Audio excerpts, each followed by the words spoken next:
Bugungi kunda yangi O'zbekistonni barpo etishda ta'lim-tarbiya sohasiga alohida e'tibor qaratilmoqda.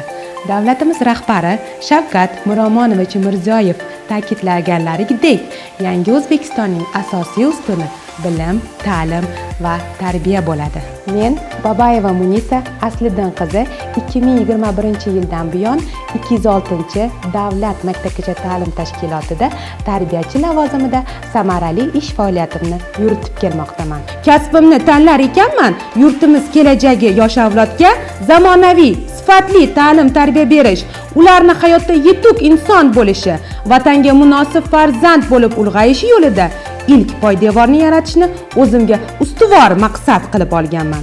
Davlatimiz rahbari Shavkat Miromonovich Mirziyoyev maktabgacha ta'lim sohasini tubdan isloh qilish, malakali, bilimli, kasbiy va pedagogik mahoratga ega yetuk kadrlarni tayyorlash, ularni har tomonlama qo'llab-quvvatlash masalasiga alohida e'tibor qaratmoqdalar.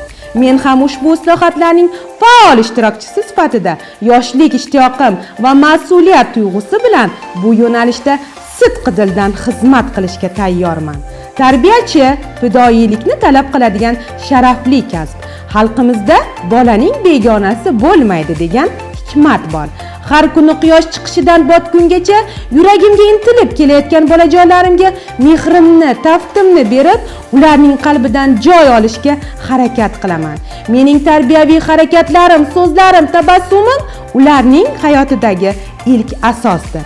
Tarbiyaviy jarayonlarda mazmunli, kreativ va zamonaviy uslublardan foydalanishga alohida e'tibor beraman. Har bir bolaning individual qobiliyatini yoritish, ularda mustaqil fikrlash, ijodiy yondashuv va o'z-o'zini ifoda etish ko'nikmalarini shakllantirishni o'zimga vazifa deb bilaman. Shuningdek, o'zim yaratgan metodik qo'llanma 5 kun, 5 faoliyat har tomonlama rivojlanishga yo'l orqali ko'plab tarbiyachilarga amaliy yordam ko'rsatmoqdaman.